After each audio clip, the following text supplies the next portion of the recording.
Olá, estamos aqui hoje no estúdio do UniBH e iremos falar sobre a abordagem jornalística do movimento funk. Para isso, contamos com a presença da antropóloga Júnia Torres, que possui mestrado em Sociologia pela UFMG e atuou por mais de 10 anos na Prefeitura de Belo Horizonte, como analista de políticas públicas. Atualmente é pesquisadora na Associação Filmes de Quintal, que desenvolve projetos para o registro audiovisual da diversidade cultural presente em Minas Gerais. Júnia, bom dia. Obrigada pela presença. Obrigada a vocês pelo convite. A primeira pergunta, você considera um funk um movimento cultural ou contracultural? Então, eu acho que essas categorias são muito mais nossas, né? De pesquisadores que procuramos compreender os fenômenos e às vezes tendemos a essas classificações. É difícil dizer, eu diria que são as duas coisas, assim, que evidentemente é um movimento cultural, mas que apresenta características contraculturais, né? Na medida em que choca, incomoda, traz questões, né? Então, ele, digamos assim, é um movimento amplamente cultural e presente em várias comunidades hoje no Brasil, né? Mas que estamos aqui discutindo, conversando sobre ele, porque alguma questão, né, ele traz, ele, de fato, ele gera, ele incomoda, ele é complexo, ele está envolvido numa grande, num universo que por si só já é complicado, né, o universo das periferias no Brasil, das culturas juvenis da periferia, e que então apresenta, sim, características contraculturais, como são geradas em todas as épocas. Todas as épocas aparecem fenômenos associados à juventude, associados à música, associados à dança, ao estilo, à moda, que apresentam características contraculturais, e eu acho que o funk é mais uma, pode ser pensado como mais um desses movimentos, sim. Júnia, na matéria que vimos, você destacaria algum trecho como equivocado? Sim, eu acho que na matéria que vimos, a matéria é bastante senso comum, reforça um senso comum, que a gente chama de um senso comum, né? Bastante preconceituosa, bastante limitada sobre esses movimentos. Então, é claramente enviesada, né, a matéria. Eu acho que ela traz apenas um lado do fenômeno, né? Não traz os outros lados, né, as positividades relacionadas ao movimento. E o que esses equívocos podem gerar? Eu acho que, inclusive, tem um que a gente pode chamar mesmo de equívoco, que é, por exemplo, a confusão ali que a matéria traz, por exemplo, entre o funk americano, lá dos anos 70, que chega ao Brasil no começo da década de 80, ela mistura isso com rap, mistura isso com hip hop.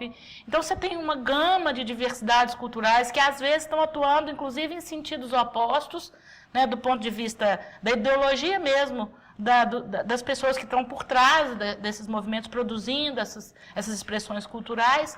Então, ela mistura tudo no mesmo balaio, né? Então, isso não gera produção de conhecimento, a compreensão de o que de fato são esses movimentos, o que de fato estão por trás, o que de fato querem esses jovens, né? Então, eu acho que isso gera uma incompreensão sobre o fenômeno específico do funk, uma incompreensão geral sobre as produções culturais de periferia e uma incompreensão geral sobre os jovens no Brasil hoje.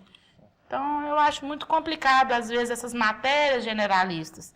Não estou aqui defendendo, dizendo que só existem aspectos positivos em relação a essa produção cultural.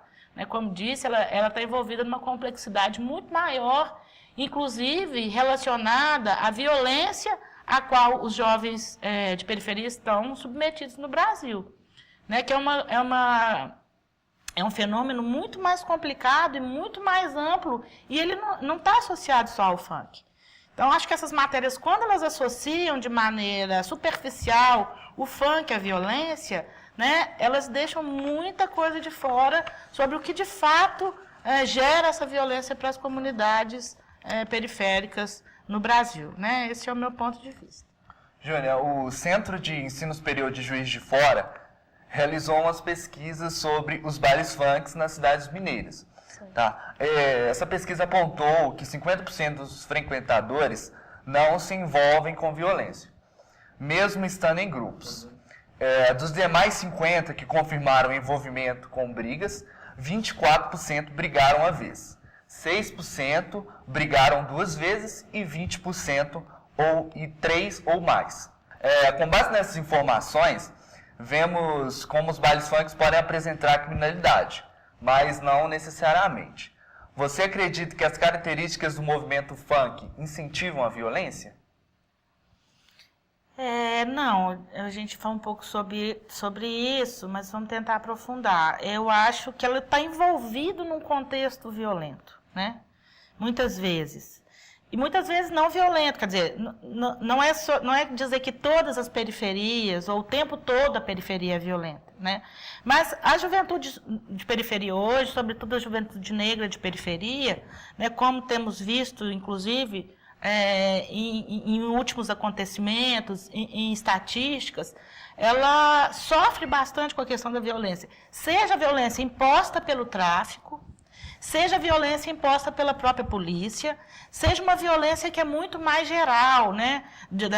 Da falta de opções, da falta de recursos, né? de um contexto propriamente capitalista e que dificulta, né? Por exemplo, momentos de lazer, momentos de produção de conhecimento, momentos de produção de expressões culturais. Então, tudo isso eu acho que gera um contexto, sim, de violência, no qual esses jovens de periferia já estão vivenciando, já estão experimentando, já estão submetidos de certa maneira, né? Então, assim, eu diria que, ao contrário, eles são as grandes vítimas de uma violência que é muito maior, que é muito anterior, e que esses movimentos, eles apenas refletem, em grande medida, essa violência, né? Muitas vezes, ela não é, inclusive, ela é uma espécie de arma que se volta contra esse sistema violento, né? As letras são agressivas, às vezes a forma de se expressar, a forma de dançar, para a gente é agressiva, é violenta. Ela é uma resposta, então, né, dessa juventude a um contexto de violência. Muitas vezes as pessoas aderem, né, porque é o movimento de lazer que se tem na vizinhança. Então, às vezes, pessoas aderem, jovens, menores de idade, enfim, é nessa idade que as pessoas querem sair de casa, querem encontrar seus grupos, e o que eu encontro são os bailes funk. Então, eu vou participar de um baile funk, né? Eu acho exagerada, às vezes, essa pesquisa de 50% das pessoas estarem submetidas a situações de violência nos bailes. Acho que também, né, a gente não conhece, a pesquisa pode ser relativizada, mas um bom percentual não necessariamente está envolvido com a questão da violência, né? Então, acho que associar, de fato, violência funk, produção de violência, é um pouco descabido, é um pouco exagerado. Mas, sim, acho que estamos dentro dessa questão de uma forma muito mais ampla, da qual os bailes funk são apenas um pequeno reflexo. E houve um avanço na aceitação da sociedade com o funk. Por exemplo, no Rio de Janeiro, o funk foi tombado como patrimônio cultural. Você acha que tem como ser tombado pelo Brasil, não só no Rio, mas ser conhecido como um movimento cultural por todo o Brasil? Olha, eu acho que ser reconhecido como movimento cultural é possível em todo o Brasil. A gente percebe que o funk hoje, de fato, ele não está mais associado apenas à periferia. Muitas vezes a produção, sim, do funk está associada à periferia, mas o consumo não. O consumo se generalizou, né? Mas eu não vejo, na verdade, isso como ser um patrimônio cultural brasileiro, né? Eu não acho que é a questão. Eu acho que ele está, sim, restrito mais ao Rio de Janeiro, né? Às comunidades periféricas do Rio, né?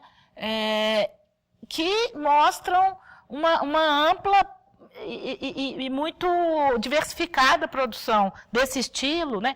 Ou seja, o estilo funk, do ponto de vista da produção, né, dele, da criação musical, da criação artística, da criação dos passinhos, da criação dos grupos, ele ainda é um fenômeno regionalizado, ele é um fenômeno muito próprio das favelas cariocas. Então, acho que lá faz sentido pensar o funk desse ponto de vista do patrimônio, e eu acho isso interessante porque nos obriga a pensar também o funk de uma outra maneira, para além das matérias que a gente assistiu, né, que em boa medida não tratam o funk como um evento cultural complexo, como ele deve ser tratado. E acho que é isso, é pensar isso também como uma possível forma de criatividade, né, muito expressiva, que tem se expandido também utilizando a internet, né, das novas tecnologias de ponta, que são apropriadas por garotos de periferia, que não tinham condição, não têm condição de produzir arte e cultura de uma outra forma.